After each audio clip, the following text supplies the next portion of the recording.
Bonjour les Dibos. Nouvel type de vidéo sur la chaîne, nouveau format. Je vais vous proposer aujourd'hui un petit tuto. Et pour commencer, on va commencer assez simplement. Pour ce premier tuto, je vais vous montrer comment on peut créer une application ASP.NET Core MVC. Core MVC, le core est important. On va se placer en .NET 6. Et comment on peut connecter cette application web à une base de données MS SQL Server en utilisant Entity Framework Core. Voilà, c'est assez simple, mais c'est pas très documenté. J'ai pas mal galéré au début, d'une version du .NET à l'autre. Il y a pas mal de choses qui varient. Et alors voilà, sans plus attendre, on va commencer tout de suite. On va démarrer from scratch, on va démarrer ensemble. Et bien sûr, je vous ai pas précisé, mais on va se retrouver en contexte DB First. Pourquoi DB First? Parce que je trouve que le code first n'est pas toujours très pertinent quand on bosse sur des projets où on est en équipe, pour la bonne et simple raison que on bosse soit sur des refontes de logiciels déjà existants, donc la base de données existe déjà. Dans ce cas-là, on va pas réécrire, on va pas faire une migration de plusieurs millions de lignes, hein. On va réutiliser ce qui existe et ce qui a été proprement fait. Ou alors on est dans le cas totalement opposé, où on bosse dans une équipe complète, solidaire, et les développeurs sont encadrés par des administrateurs base de données. Et dans ce cas-là, les DB-admin vous fourniront une base de données déjà toute prête et fonctionnelle, avec les ID qui vont bien, les FK, les PK, tout est organisé. Ce qui fait que il n'y a plus qu'à l'exploiter. Donc dans ces deux cas de figure là, on va se placer en DB first, c'est-à-dire base de données déjà existante. Et c'est le cas ici. Dans l'exemple que je vais vous montrer, on va se connecter à cette base de données et on va essayer d'aller récupérer ça, la marque et le modèle de ces jouets Lego là, et on va essayer de les afficher sur une page web simple, hein, qui sera issue du template par défaut. Et alors je vous propose qu'on commence tout de suite. On va se placer dans les toutes dernières versions. Donc là on est sur du Visual Studio 2022 et on va exploiter, donc comme je disais, du .NET Core 6.0. Et donc c'est parti, on démarre tout de suite. Alors la première chose à créer, encore une fois, là ce que je vous propose ce sont les habitudes que j'utilise. C'est pas forcément ce qui est le plus recommandé, surtout quand on travaille en équipe et sur des applications dont les performances sont très regardées.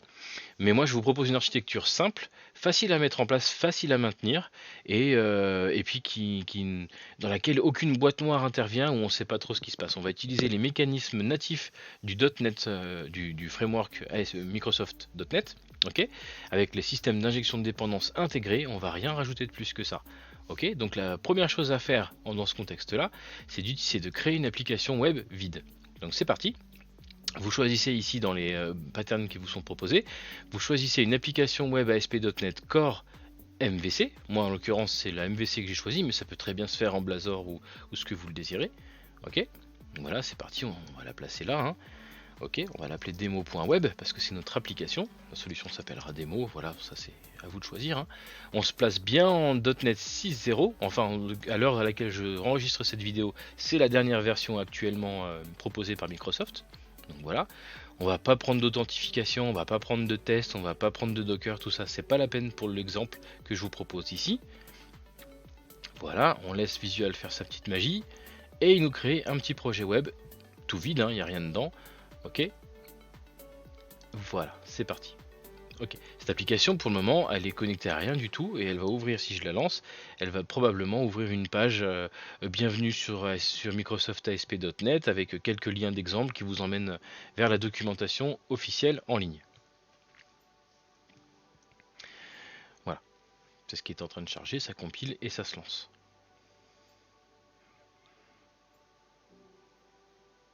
Voilà, le temps que ça se monte dans mon 2IS local, hop.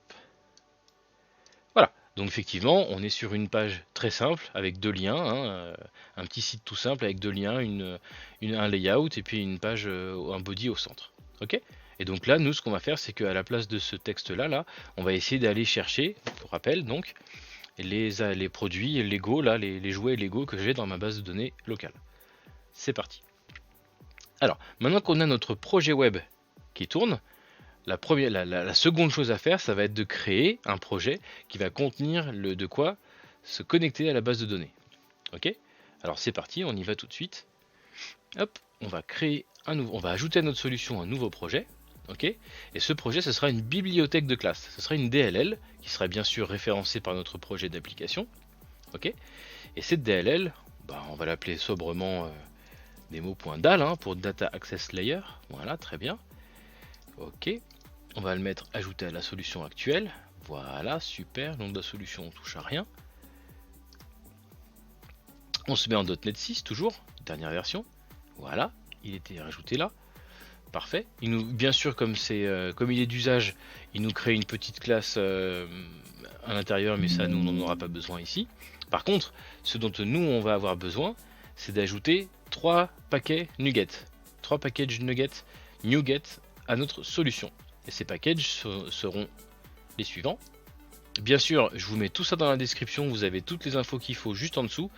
Comme ça, vous pourrez les trouver facilement, mais de toute façon, ce sont les plus utilisés, donc vous les trouvez facilement. En l'occurrence, ici, on va avoir besoin d'Entity Framework SQL Server.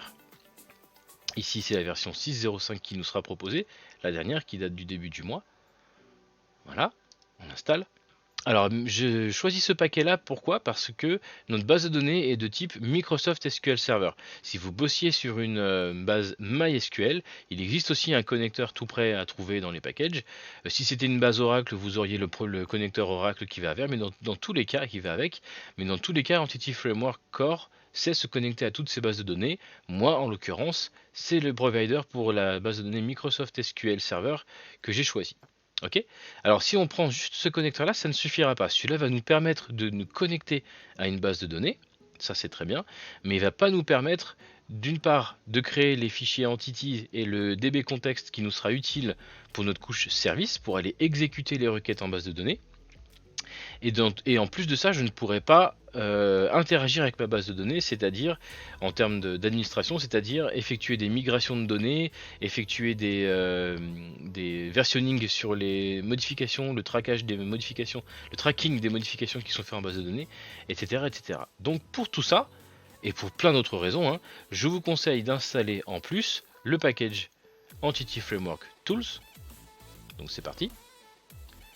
Celui qui va avec, hein, est en version 6.0.5 là à l'heure à laquelle je tourne cette petite vidéo. Ok. Et enfin le package design. Voilà, vous installez ces 3 paquets sur votre projet d'accès à la base de données. Mais vous les installez aussi. On va attendre que ce soit terminé. Voilà, c'est terminé. Et vous les installez aussi, très important, sur l'application. Vous avez bien compris, ici on a 2 projets. Le projet d'accès à la base de données, forcément, va avoir besoin des packages Entity Framework pour communiquer avec la base de données. Mais comme mon application elle-même se connectera via l'intermédiaire de ce projet-là à la base de données, il faut aussi que ces projets-là aient connaissance d'Entity Framework. Donc c'est pareil, mon projet web, je vais aussi lui ajouter les 3 paquets. Alors normalement, à ce niveau-là, normalement, mon projet web ne devrait avoir besoin, mon application ne devrait avoir besoin que du paquet qui permet de faire des appels à Entity Framework. Je ne devrais pas avoir besoin, et ce serait même une très mauvaise chose, que mon application puisse avoir accès au design et à l'administration de ma base de données. Ok. Mais ici, pour faciliter les choses et pour ne rencontrer aucune erreur de compilation et ne pas vous perdre dans les exemples, je vais quand même prendre le temps d'installer les 3 paquets sur mon application web. Mais c'est pas forcément la best practice qu'il faudrait faire dans ce cas-là. Normalement, seul le premier paquet devrait suffire, puisque de toute façon, on passera par un autre projet, via injection de dépendance, pour aller accéder à la base de données.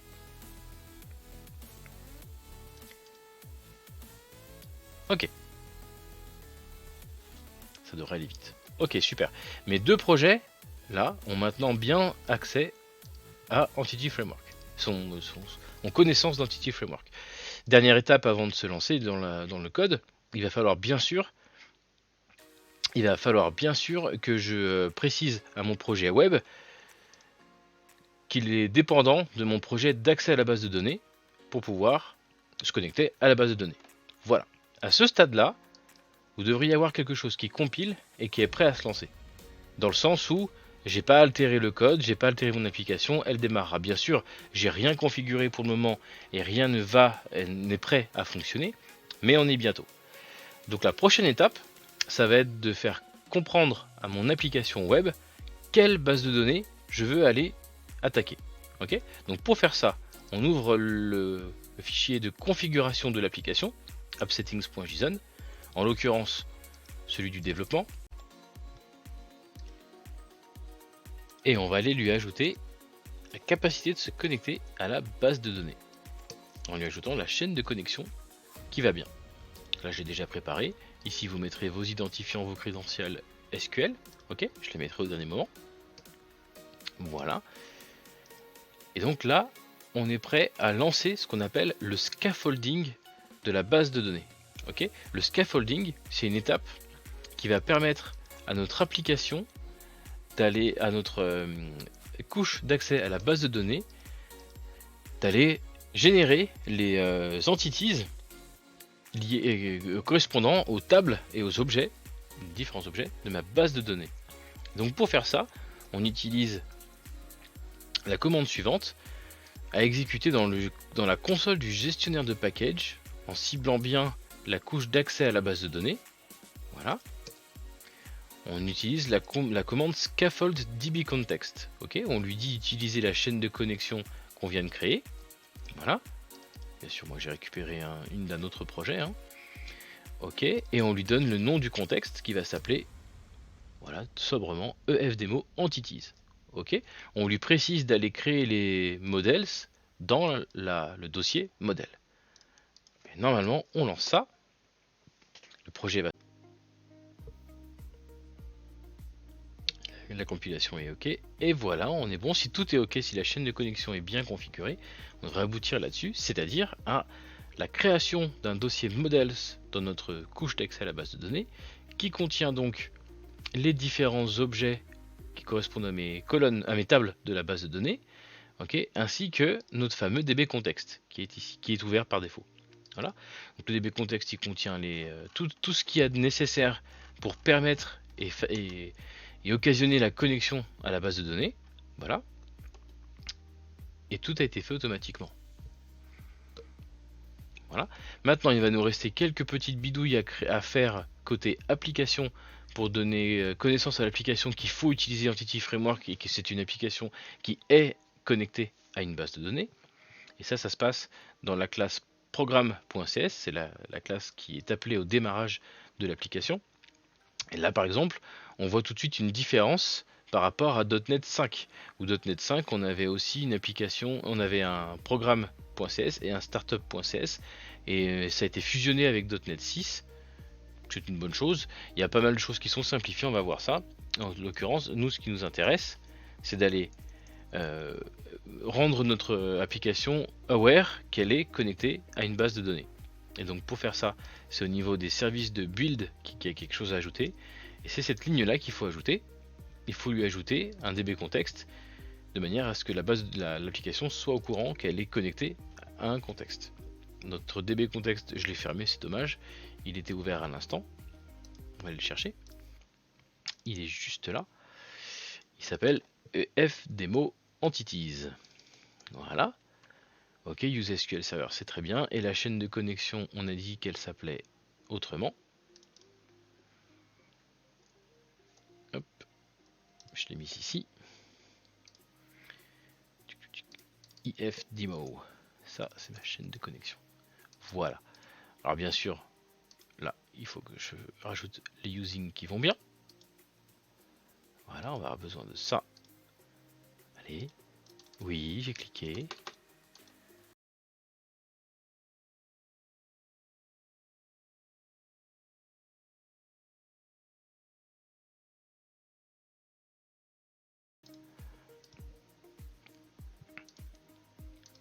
Voilà. Ok, notre application est aware qu'elle est connectée à une base de données. Donc maintenant, si je dois faire des modifications à ma base de données, c'est très simple. Si je dois rajouter une colonne en plus ou modifier, altérer ma table, rajouter une colonne, supprimer une colonne, modifier un type, etc. Je fais mes modifications directement en base de données avec des scripts SQL, etc. Ok. Et ensuite, j'aurai simplement à venir ici, relancer mon script de scaffolding avec le paramètre force à la fin, et ça va tout simplement aller me reforcer un scaffolding, écraser ce qui existait déjà et le régénérer. Voilà. Donc là, je l'ai fait, même s'il n'y a pas eu de différence, c'est pas bien grave. Le DB contexte a été régénéré. Voilà. C'est tout simplement ce qu'il y a à faire. Alors là, maintenant que je suis arrivé à ce stade-là, mon application doit pouvoir se compiler et s'exécuter, mais ça ne veut pas encore dire que j'affiche quoi que ce soit qui vienne de ma base de données. Juste mon application est connectée à une base de données SQL. Voilà, on va vérifier ensemble. L'application se lance, youpi. L'étape suivante maintenant donc va consister à aller mettre à jour notre application pour aller chercher des données depuis la base de données. Pour ce faire, la première chose à créer, c'est une couche service. Il va falloir que notre application ait accès à une couche service qui fera l'intermédiaire, qui sera exposée à nos contrôleurs MVC et qui va aller interroger la base de données via le DB contexte. Alors pour ce faire, il y a plusieurs façons de faire. Soit on crée un nouveau projet, typiquement demo.services, c'est très bien, ça ne me pose aucun souci. Moi, pour des solutions de facilité et pour que mon code reste concis et assez facile à lire, j'ai l'habitude de créer tout simplement un dossier ici.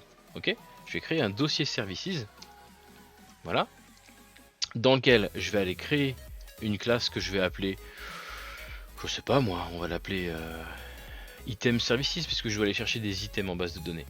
La table à laquelle je me connecte, c'est la table item, ici, item, ok. Elle a un ID collection, etc. Ce qui nous intéresse surtout, c'est ces champs-là. Mais bon, quoi qu'il en soit, elle s'appelle item. Donc je reviens à mon écran et je vais l'appeler tout simplement item services. Alors j'ai pris l'habitude de, pardon, item service. J'ai pris l'habitude de mettre du pluriel et du singulier un petit peu, de manière un petit peu abstraite, mais c'est pas bien grave, hein, vous faites bien comme vous voulez.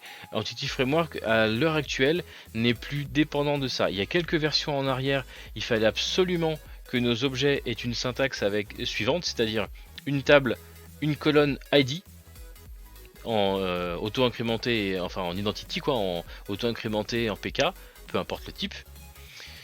Maintenant c'est plus le cas. Maintenant Entity Framework est capable de deviner que ma PK c'est ID, mais elle s'appellerait Toto, Tartampion ou Jean-Jacques, ça serait tout à fait pareil. Alors évidemment c'est pas conventionnel, mais ça pourrait très bien fonctionner. Ok.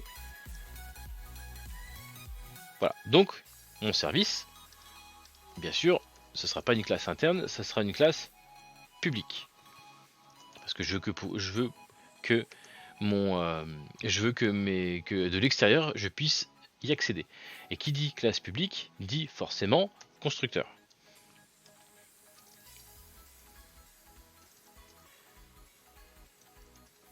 Voilà. Et dans ce constructeur, on va lui injecter, enfin plutôt, on va récupérer l'injection qui est exposée, et je reviens tout de suite après sur ce que ça veut dire. Mon if entities que je vais appeler DB contexte. Ok. C'est pas comme ça qu'il s'appelle. Ah oui, c'est EF Demo. EF Demo Entities. Ok. Alors, qu'est-ce qui s'est passé quand j'ai écrit ça? Quand j'ai fait mon scaffolding tout à l'heure dans ma console de gestionnaire de package là, non seulement j'ai créé mon, c'est même mieux que ça, c'est quand j'ai installé Entity Framework. Non seulement j'ai créé un DB contexte, j'ai créé mes entities, mais en plus de ça, j'ai exposé par injection de j'ai exposé à l'injection de dépendance, au moteur d'injection de dépendance, mon DB contexte. Ce qui veut dire qu'à partir de maintenant, tous les constructeurs qui référencieront en paramètres mon EFDemo entities sauront qu'ici il y a un accès à la base de données. Et c'est le moteur Entity Framework qui va se débrouiller tout seul pour aller ouvrir une nouvelle transaction SQL quand c'est nécessaire et fermer une transaction SQL quand c'est nécessaire. Il y a une gestion de tempo, il y a une gestion de cache, il y a une gestion de droit, il y a une gestion de code d'erreur, etc. Dans tous les cas ici, mon item service, il va avoir droit à une connexion à mon contexte de base de données parce que je lui ai dit qu'il était dépendant de mon namespace models. Et mon namespace models contient le DB contexte qui est exposé à l'injection de dépendance. C'est natif, j'ai rien à rajouter de plus que ça. Ok. Et donc ce qu'on va lui faire, ce constructeur, on va juste créer une propriété. Hop, on va créer une propriété privée en lecture seule, parce que je veux pas non plus qu'il qu'il puisse modifier et altérer mon contexte en permanence. Voilà. Ça c'est une convention, hein, j'écris ça comme ça, on s'en fiche. Voilà. Tac. Et donc tout simplement, ce DB contexte là sera égal à le DB contexte de l'appelant. Ok, ce qui veut dire que toutes les, on y viendra plus tard, mais toutes les classes et les portions de code qui feront appel à ce service devront lui passer le DB contexte. On verra ça juste après. Ok. Alors, voilà, c'est bien, j'ai créé un service, mais pour le moment, le service il fait rien du tout. Il a juste un constructeur. Donc on va aller tout de suite lui créer une méthode qui va me retourner, allez, une liste de... On fait ça, on fait une liste de string ou une liste d'items, allez. On est plus sympa. Une liste d'items. On va tout récupérer. C'est pas très judicieux, mais là, pour l'exemple, ça ira très bien. Get items, voilà. Pas de paramètres, on s'en fiche. Ouais, on s'en fiche. Voilà, super. Et donc, ce qu'on va faire... tac, on va lui créer son type de sortie.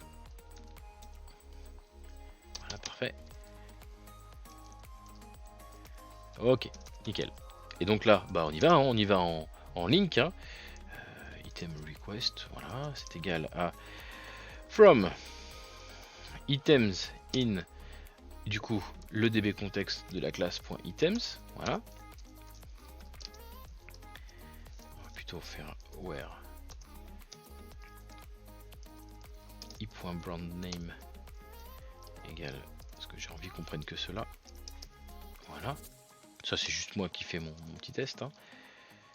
Est-ce que j'en ai qui sont supprimés?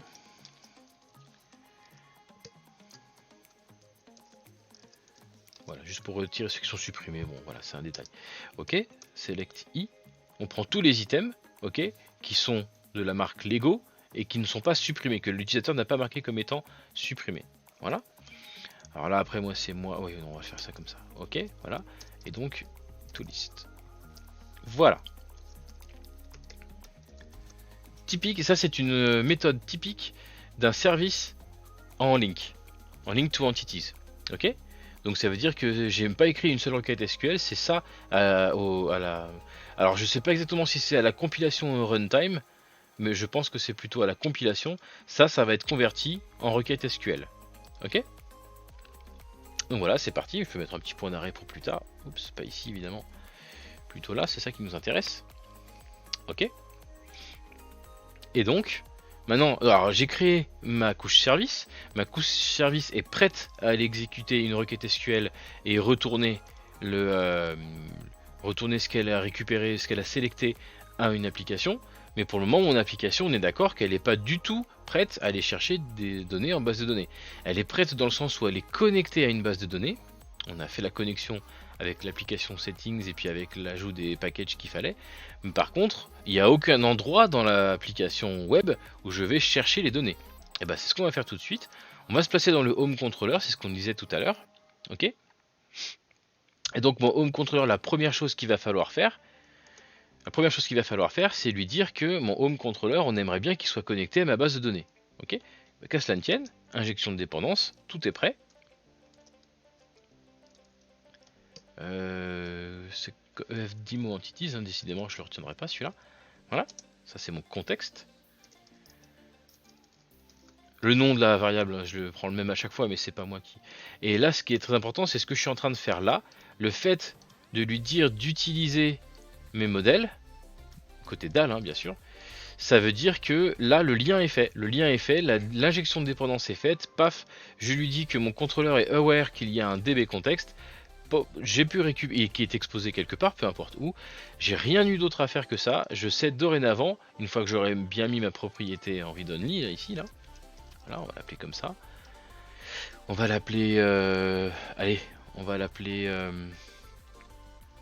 Est-ce que j'en ai besoin en fin de compte? Est-ce que j'ai besoin de l'appeler puisque de toute façon je la récupère déjà? Et non, la seule chose que j'ai besoin ici, c'est de le connecter à mon service. Donc je vais l'appeler item service. Voilà. Je vais avoir besoin d'un item service que je vais appeler très sobrement item service. J'aime bien mettre des petits underscores quand même, comme ça. Voilà. Alors celui-là sera pas read only parce qu'il doit pouvoir être capable d'aller get et set des données. Donc je vais le mettre juste en private. Mais je pense pas, honnêtement, je suis pas convaincu que ce soit très impactant ici. Vous me direz dans les commentaires si je fais fausse route, mais en tout cas ça c'est la solution qui semble fonctionner. Et donc, mon item service, c'est tout simple. Je vais aller lui simplement l'instancier ici dans le constructeur de mon contrôleur. Voilà, je vais dire que mon item service, c'est égal, je fais une instance d'item service à laquelle, rappelez-vous, rappelez-vous, dans son constructeur, attend un DB contexte. Et bien, qu'à cela ne tienne, paf, la connexion est faite ici. Donc dorénavant, toutes les actions de mon contrôleur qui feront appel à mon item service, celui-ci là, le local, ma variable locale ici, privée en plus, et bah du coup elles se connecteront via l'intermédiaire du constructeur du contrôleur à la base de données. Donc allez, c'est parti, on va aller faire ça. On va mettre ça dans une, je sais pas moi, dans un... si on faisait ça proprement, et si on passait par le modèle carrément, et si on crée un nouveau modèle pour la page index, la vue index, je pense que la vue index ne doit pas être typée. Ouais, tout juste, et ben qu'à cela ne tienne, on va le faire. Hop. On va la typer avec un... Ici on va rajouter une classe. Bon là c'est du custom, hein. Vous faites bien comme vous voulez, un viewbag ça ferait tout à fait l'affaire. Moi c'est juste parce que j'ai envie de... Voilà. Je préfère quand c'est compilé. Mon item view model, on va le mettre ici. Il le connaît, je pense, parce qu'il sait que c'est dans les web models. Parfait.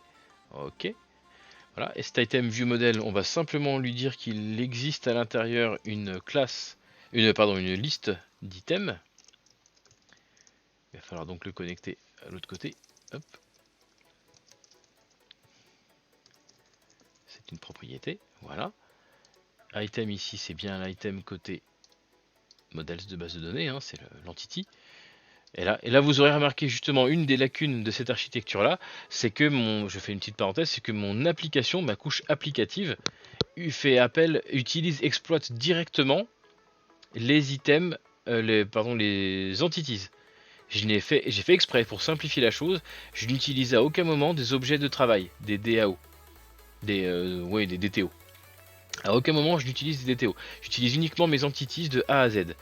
Il faut être assez méfiant avec cette technique-là, parce que on a très vite fait de se planter et de l'attacher au contexte base de données sans le vouloir, l'entities. Alors que si je bossais avec des DTO complètement déconnectés, avec du mapping via Automapper ou un truc comme ça, je serais complètement détaché et je pourrais faire ce que je veux, utiliser des types différents si je veux, de la validation côté serveur et des choses comme ça. Là, je bosse directement avec les entities, c'est un choix que j'ai fait là pour vous montrer dans cette démo, ça simplifie à l'extrême et je sais très bien que je suis en train de manipuler ici un objet déconnecté. Je crée une liste, je vais instancier potentiellement une liste d'items, ok, c'est des items issus de mon scaffolding Entity Framework, pas de problème, je les maîtrise, je sais qu'ils ne sont pas encore connectés à la base de données. Si je veux les connecter à la base de données, il faudra que je les attache manuellement via une méthode dans mon service. Voilà, une fois que cette distinction là est claire, on peut continuer. Donc, j'ai dit à ma vue d'être dépendante de ce view modèle là, ce qui fait que ma vue, je dois pouvoir très bien faire quelque chose comme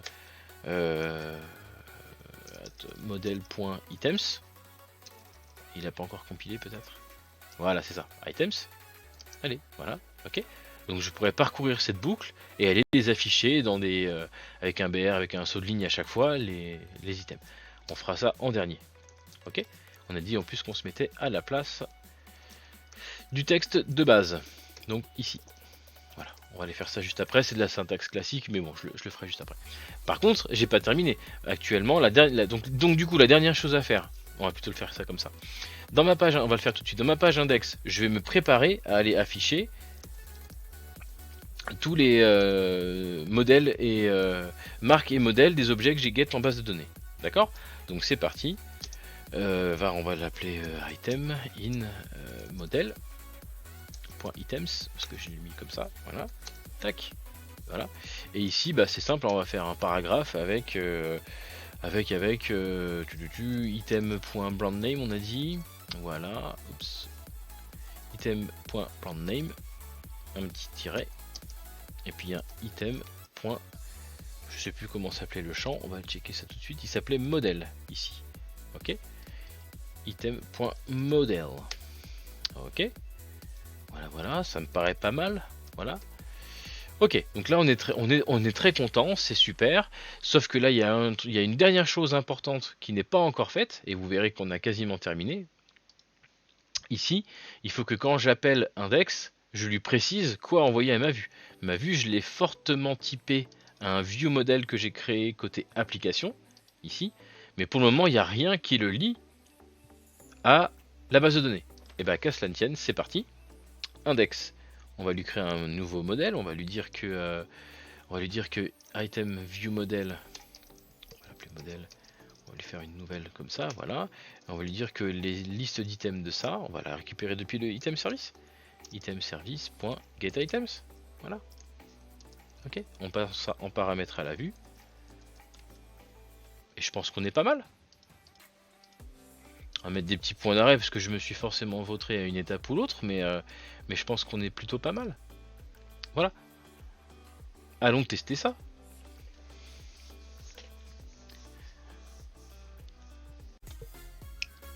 Ok, mon point d'arrêt s'est déclenché. Tic, tic, tic.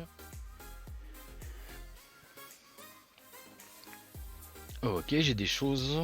J'ai collecté des choses. Et voilà. Pas mal.